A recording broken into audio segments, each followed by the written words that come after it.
सकाळी 11 वाजल्यापासून छाननीची प्रक्रिया सुरू झालेली आहे. स्वतः विशाल आहेर बाहेर आलेले आहे आणि प्रभाग क्रमांक 2च्या छाननीमध्ये खूप मोठा गोंधळ झाला. काहीतरी फॉर्ममध्ये हेराफेरी झाली. ज्या समोर उमेदवारांचे अर्ज भरण्यात आले होते त्यामध्ये काहीतरी फेरबदल झाला आणि हरकत घेण्यात आली.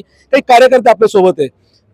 माजी महापौर आहे राहुल जाधव, जे वसंत बोराट यांच्या विरोधात लढणं अपेक्षित होतं, पण फॉर्ममध्ये काहीतरी फेरबदल झाला सांगण्यात येत आहे आणि ते विशाल भाऊंच्या समोर लढणार आहे. काय वाटतंय, काय सामना होईल, काय होईल असं परिस्थिती? ही निवडणूक सांगायचं म्हटलं तर पूर्णतः जनतेने मनावर घेतलेली आहे. विशाल भाऊंच्या पुढे कोणीही असू दे, तो याला विशाल भाऊ 100% या जन आशीर्वादाने चितपट केल्याशिवाय राहणार नाही. 100% मी या ठिकाणी सांगतो. माजी महापौर राहिलेले राहुल जाधव का पळ काढत असतील? वसंत बोराट म्हणते माझ्या समोर लढा, विशाल भाऊ म्हणते माझ्या समोर लढा आणि माजी महापौर पळताना दिसतंय. काय त्यांची अडचण आहे ते त्यांनाच माहीत. मात्र येणारा काळ आहे ना, नक्की हा विशाल भाऊंसाठी असेल हे 100% सांगतो मी. काही कार्यकर्ते अजूनही तुमच्यापैकी कोणी बोलणार असेल तर काय परिस्थिती आहे, काय वाटतंय, विजयाचा विश्वास काय वाटतोय? त्यांनी कुठं तरी लढू द्या, आम्ही कुठे बी लढायला तयार आहे. आमचा विजय हा 100% आहेच, कारण आमच्यासोबत लोक जनता खूप आहे. त्यांनी काम केले नाही म्हणून ती घाबरतात उभं राहायला.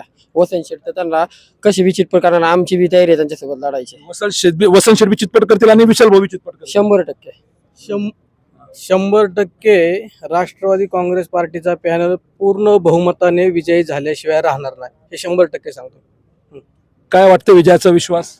या रस्त्यावर जर तुम्ही पाहायला गेलं ना, एक पण भाजपचा कार्यकर्ता दिसणार नाही, एवढी विशाल भाऊच्या मागे ताकद आहे.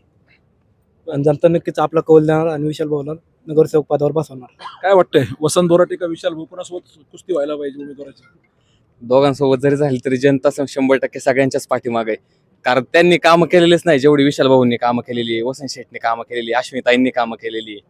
त्यांनी कामं केली नाही म्हणून आता गुगली करायची वेळ आली ती. तर आपण पाहतोय अतिशय संतप्त काही प्रतिक्रिया कार्यकर्त्यांची, की खरं तर माजी महापौरांनी काम न केल्या कारणाने आज या ठिकाणी जी गर्दी दिसते, हे वसंत बोराटे असतील, विशाल आहेर असतील आणि प्रभाग 2 मधला जो राष्ट्रवादी काँग्रेसचा पॅनल आहे त्यांचेच कार्यकर्ते मोठ्या प्रमाणात या ठिकाणी दिसत आहे. भारतीय जनता पार्टीचे कोणी कार्यकर्ते दिसत नाहीये आणि कार्यकर्त्यांचं म्हणणं आहे की कोणासमोरही लढू द्या, माजी महापौरांना 100% चितपट करू आणि पूर्ण पॅनल विजयी करू. कॅमेरामॅन भानुदास हिवराळसह मी अतुल परदेशी, आपला आवाज, पिंपरी चिंचवड.